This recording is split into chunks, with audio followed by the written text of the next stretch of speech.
Assalamualaikum warahmatullahi wabarakatuh. Perkenalkan, nama saya Indah Milena Buton dari kelas IE 24C3 dengan NIM 352410160 dari program studi Teknik Industri. Di sini saya akan mempresentasikan terkait peran mahasiswa dalam mewujudkan industri yang berbasis nilai-nilai kewarganegaraan.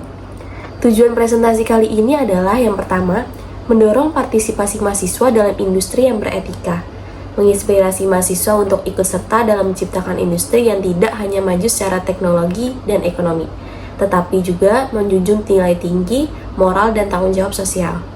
Yang kedua, membangun kesadaran kolektif, meningkatkan kesadaran akan pentingnya kolaborasi antar mahasiswa, akademisi, dan pelaku industri untuk menciptakan ekosistem industri yang berkelanjutan dan beradab. Garis besar poin yang akan dibahas dalam presentasi kali ini adalah nilai-nilai Pancasila dalam dunia industri, demokrasi ekonomi dan tanggung jawab sosial industri, tantangan globalisasi terhadap identitas nasional dan industri lokal, dan yang terakhir adalah refleksi mahasiswa. Langsung saja kita menuju poin utama yang akan dibahas dari mulai yang A, penerapan nilai-nilai Pancasila dalam dunia industri. Yang pertama ada sebutkan minimal 3 nilai Pancasila beserta silanya. Sini ada yang pertama, sila pertama ketuhanan yang Maha Esa. Nilai ini mengajarkan kita untuk selalu mengutamakan moral dan etika dalam bekerja. Dalam dunia industri, artinya setiap keputusan atau kebijakan harus mempertimbangkan nilai-nilai kebaikan, kejujuran, dan tanggung jawab.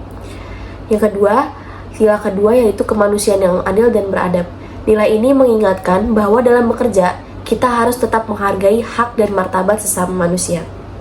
Misalnya, memperlakukan karyawan secara adil, memberikan upah yang layak, dan menciptakan lingkungan kerja yang manusiawi. Yang ketiga, ada sila kelima, yaitu keadilan sosial bagi seluruh rakyat Indonesia. Ini berkaitan dengan pemerataan kesejahteraan. Dalam industri bisa diwujudkan dengan memberikan kesempatan kerja yang merata, tidak diskriminatif, serta mendukung pertumbuhan ekonomi lokal agar tidak hanya menguntungkan satu pihak saja.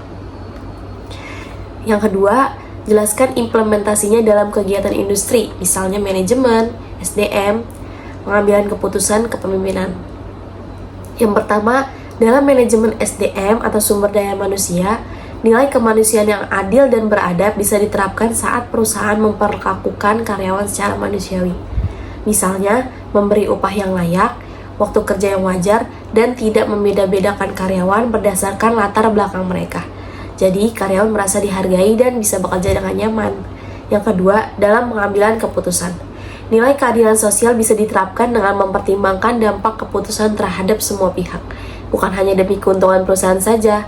Misalnya, saat perusahaan mau membuka cabang baru, mereka juga mempertimbangkan apakah hal itu bisa membantu perekonomian masyarakat sekitar, bukan hanya fokus pada keuntungan perusahaan saja. Yang ketiga, dalam gaya kepemimpinan. Nilai ketuhanan yang Maha Esa bisa tercermin dalam kepemimpinan yang beretika dan bertanggung jawab. Seorang pemimpin yang baik akan bersikap jujur, adil, dan tidak semena-mena terhadap bawahannya. Dia juga akan memimpin dengan hati nurani, bukan hanya mengejar target saja. Yang terakhir, berikan satu contoh nyata dari industri di Indonesia. Salah satu contohnya adalah PT Telkom Indonesia. Perusahaan ini tidak hanya fokus pada keuntungan bisnis, tapi juga memperhatikan kesejahteraan karyawan dan masyarakat luas. Nilai kemanusiaan dan keadilan sosial diterapkan melalui program-program tanggung jawab sosial mereka seperti Digital Community Center, yaitu fasilitas internet gratis untuk masyarakat di daerah yang tertinggal, serta pelatihan digital untuk UMKM. Dalam manajemen SDM, Telkom menjunjung prinsip kesetaraan dan keberagaman. Mereka memberikan kesempatan kerja bagi semua tanpa diskriminasi, serta menyediakan pelatihan rutin agar karyawan terus berkembang. Di sisi kepemimpinannya, perusahaan ini mendorong transparansi dan etika kerja melalui budaya perusahaan yang disebut The Telkom Way, yang menggabungkan profesionalisme dengan nilai-nilai moral. Lanjut ke pembahasan yang B, ada demokrasi, ekonomi, dan tanggung jawab sosial industri. Di soal pertama, jelaskan prinsip demokrasi ekonomi menurut Undang-Undang Dasar 1945 Pasal 33. Prinsip demokrasi ekonomi menurut Undang-Undang Dasar 1945 pasal 33 intinya adalah bahwa perekonomian disusun sebagai usaha bersama berdasarkan atas asas kekeluargaan. Artinya, ekonomi di Indonesia seharusnya tidak dikuasai oleh segelintir orang, tapi dikelola bersama untuk kepentingan seluruh rakyat. Jadi, keuntungan ekonomi bukan hanya untuk pemilik modal, tapi juga harus dirasakan oleh masyarakat luas. Yang kedua, ada kaitkan dengan peran CSR atau Corporate Social Responsibility sebagai bentuk kewarganegaraan perusahaan. CSR atau tanggung jawab sosial perusahaan adalah salah satu bentuk nyata dari prinsip demokrasi ekonomi. Lewat CSR, perusahaan tidak hanya cari untung, tapi juga peduli pada masyarakat dan lingkungan sekitar. Ini menunjukkan bahwa perusahaan ikut bertanggung jawab sebagai warga negara yang baik, yang sadar kalau keberadaannya harus membawa manfaat, bukan hanya untuk dirinya, tapi juga untuk orang lain. Yang terakhir ada berikan contoh perusahaan industri yang menerapkan CSR untuk masyarakat. Salah satu contoh perusahaan industri yang aktif menerapkan CSR adalah PT Unilever Indonesia. Perusahaan ini punya banyak program sosial, salah satunya Unilever Sustainable Living Plan. Lewat program ini, mereka membantu masyarakat lewat edukasi kesehatan, sanitasi, dan pemberdayaan UMKM lokal termasuk terutama ibu-ibu lewat program Rumah Harapan atau pelatihan kewirausahaan. Jadi Unilever tidak hanya jual produk, tapi juga ikut mendorong perubahan sosial yang positif sesuai dengan semangat CSR dan nilai-nilai kewarganegaraan. Di C, ada tantangan globalisasi terhadap identitas nasional dan industri lokal.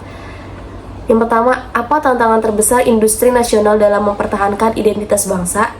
Tantangan terbesar industri nasional dalam mempertahankan identitas bangsa adalah pengaruh globalisasi yang sangat kuat, terutama dari budaya luar dan produk asing. Banyak industri sekarang lebih fokus mengikuti tren global sampai-sampai melupakan nilai-nilai lokal seperti budaya, kearifan lokal, dan bahasa Indonesia. Akibatnya, produk dalam negeri jadi kehilangan ciri khas dan makin sulit bersaing karena dianggap kurang keren dibanding produk luar. Selain itu, banyak tenaga kerja dan anak muda yang lebih bangga bekerja di perusahaan asing daripada mengembangkan potensi lokal. Ini juga membuat identitas bangsa makin tergerus kalau tidak disikapi dengan bijak. Yang kedua, bagaimana peran mahasiswa dan kalangan industri dalam menjaga nilai kebangsaan tanpa mengorbankan daya saing global. Peran mahasiswa dan pelaku industri sangat penting untuk menjaga nilai kebangsaan tanpa harus kalah dalam persaingan global. Caranya biasanya seperti ini. 1. Mahasiswa bisa mengembangkan inovasi yang berbasis budaya lokal, misalnya produk kreatif, teknologi, atau startup yang tetap membawa identitas Indonesia. Yang kedua, aktif menyuarakan pentingnya nasionalisme dan etika dalam dunia usaha, baik lewat media sosial, kampus, maupun organisasi. Dan yang kedua, industri itu bisa memproduksi barang yang atau jasa yang berstandar internasional, tapi tetap mengangkat nilai lokal seperti batik, makanan tradisional, atau desain khas Indonesia. Yang kedua, menjalankan CSR yang mendukung pendidikan, pelestarian budaya, dan pemberdayaan masyarakat lokal. Dengan begitu, nilai kebangsaan tetap terjaga, tapi Indonesia juga tetap bisa bersaing di pasar global dengan jati dirinya sendiri. Nah, kesimpulan dari presentasi kali ini adalah dalam dunia industri, nilai-nilai Pancasila tetap relevan dan penting.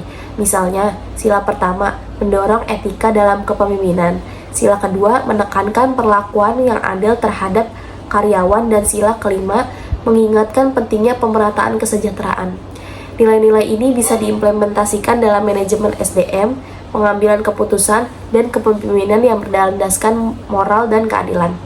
Demokrasi ekonomi menurut Undang-Undang Dasar 1945 pasal 33 menegaskan bahwa perekonomian harus dikelola bersama untuk kepentingan rakyat, bukan hanya untuk pemilik modal. Salah satu bentuk penerapannya adalah lewat CSR atau Corporate Social Responsibility, di mana perusahaan bertanggung jawab secara sosial terhadap masyarakat dan lingkungan sekitar seperti yang dilakukan oleh PT Unilever Indonesia dengan berbagai program pemberdayaan masyarakat. Tantangan terbesar industri nasional saat ini adalah pengaruh globalisasi yang bisa mengikis identitas bangsa jika tidak disikapi dengan bijak. Untuk itu, mahasiswa dan pelaku industri punya peran penting dalam menjaga nilai kebangsaan sambil tetap kompetitif di tingkat global. Caranya adalah dengan tetap mengangkat budaya lokal dalam inovasi, memproduksi barang yang berkarakter Indonesia, dan mendukung program sosial yang membangun bangsa. Dengan kolaborasi antar mahasiswa dan industri, kita bisa menciptakan masa depan industri yang maju secara teknologi, adil secara sosial, dan kuat dalam jati diri bangsa. Refleksi pribadi dari saya adalah, sebagai mahasiswa, saya ingin menjadi profesional yang bukan hanya ahli di bidangnya, tapi juga punya kepedulian sosial. Saya percaya nilai-nilai keluarga negaraan seperti gotong royong, keadilan, dan tanggung jawab bisa diterapkan di dunia industri. Mulai dari hal kecil, bersikap jujur, menghargai sesama, dan peduli terhadap dampak pekerjaan kita bagi masyarakat. Dengan begitu, saya bisa berkontribusi membangun industri yang tidak hanya maju, tetapi juga beretika. Sekian presentasi dari saya. Terima kasih sudah menonton. Wassalamualaikum warahmatullahi wabarakatuh.